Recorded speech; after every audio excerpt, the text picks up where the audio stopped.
ب 19 آب 1993 صار صمت غريب بشوارع دمشق، صمت بيشبه الهدوء اللي بيسبق العاصفة. من مستشفى تشرين العسكري طلعت جنازة متواضعة، ما فيها مسؤولين ولا فيها كاميرات إعلام ولا فيها تعازي رسمية، كانت جنازة مهربة. داخل هذا التابوت كان بيقبع السر الأكبر لتاريخ سوريا المعاصر، الرجل اللي حكم من الظل وانتهى بالظلمات. صلاح جديد 23 سنة قضاها هذا الرجل بزنزانة ضيقة، ممنوع عنه الراديو والجريدة والزيارة وحتى القلم والورقة. ليش؟ لأنه حافظ الأسد كان بيعرف أنه كلمة وحدة من صلاح جديد ممكن تهز أركان عرشه اللي بناه على الغدر. اليوم رح نغوص بأعماق الخيانة الكبرى، كيف تحول خي الروح لجلاد. هل كان حافظ الأسد فعلاً عميلاً لفرصته الشخصية وباع الجولان مقابل الكرسي؟ وكيف تم سحق المعلم صلاح جديد اللي رفض يبيع مبادئه وانتهى في المطاف مغيباً وراء القضبان؟ أنا يحيى البني، واليوم رح نحكي القصة اللي حاولوا يمسحوها من ذاكرة السوريين. القصة بتبلش بالقاهرة أيام الوحدة، 5 ضباط سوريين شباب قاعدين بغرفة وحدة عم يحلموا بسوريا تانية. صلاح جديد كان هو الدينامو، هو العقل اللي عم يخطط والكل يمشي وراه. حافظ الأسد وقتها كان مجرد طيار شاب بيسمع وبينفذ أوامر المعلم صلاح بكل أدب وهدوء. ب 1963 وصلوا للسلطة، وب 1966 صلاح جديد شال كل الحرس القديم من طريقه وحط حافظ الأسد بمنصب وزير الدفاع. بس هون لازم تفهموا اللعبة صح، صلاح جديد ما كان بيحب الكراسي الرسمية، كان بيعشق خيوط الظل.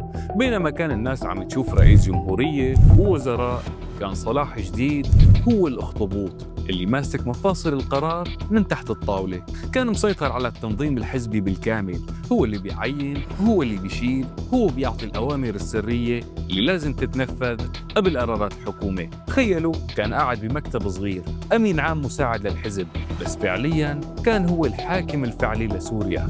حافظ الأسد كان وزير الدفاع، بس بيعرف إنه أي حركة بيعملها في عيون تابعة لصلاح جديد عم تراقبه بقلب قطعته العسكرية. حافظ كان يختنق وقت يعرف صلاح إنه هو المايسترو اللي مدكر رجاله كل زاوية بالدولة، وهذا التغلغل هو اللي خلى حافظ يخطط للضربة القاضية بكل حقد، لأنه بيعرف إنه إذا ما كسر هذا الأخطبوط رح يضل هو مجرد وزير عند المعلم صلاح. بحزيران 1967 وقعت الكارثة اللي هزت وعي كل عربي، ومن هون بلشت ريحة العمالة تطلع للعلن. كيف سقط الجولان ب6 أيام؟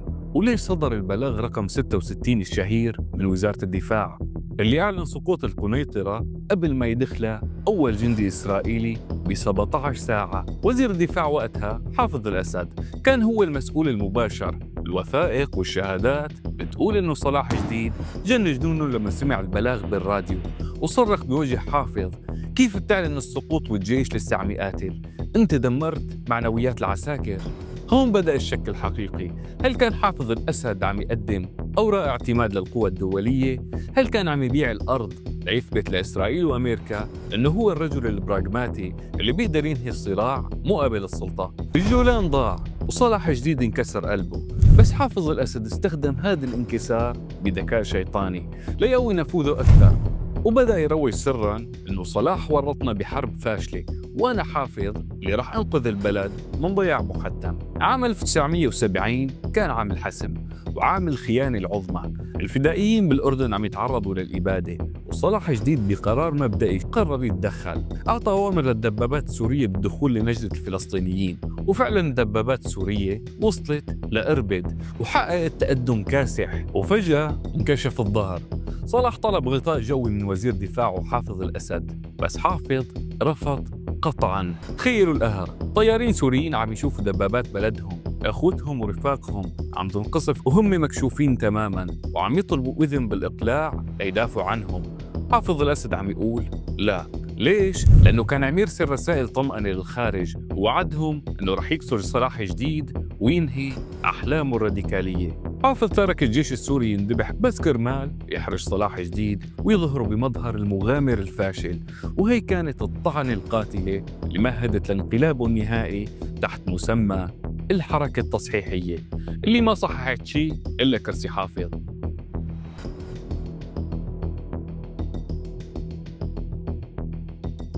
ب 16 تشرين الثاني 1970 عقد صلاح جديد مؤتمر الحزب وقرر فيه إقالة حافظ الأسد.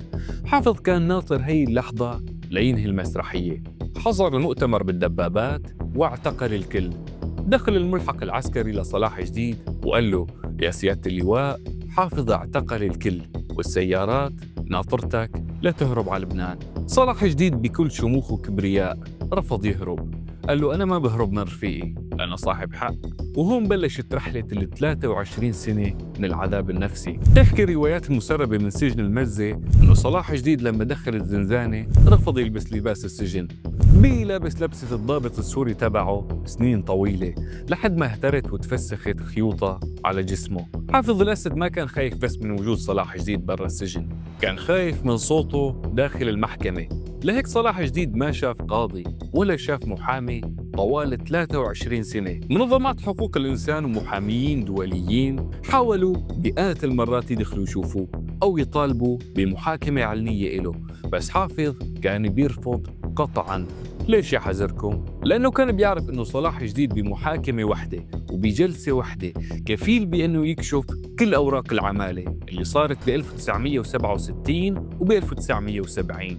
حافظ كان بده صلاح يموت صامت، يندفن وهو حي، كرمال ما تطلع فضيحة تسليم الجولان للعلن بشهادة الرجل اللي كان شريكه بالغرفة وبالقرار. حافظ كان يبعث له رسائل ومساومات: بس اعترف بمشروعي ووقع على ورقة اعتزال بتروح على بيتك. وإذا بدكم الدليل الأكبر على أن السقوط بال67 ما كان هزيمة عسكرية بل كان ثمن سياسي، فطلعوا على جبهة الجولان بعد ما استلم حافظ الأسد السلطة 40 سنة.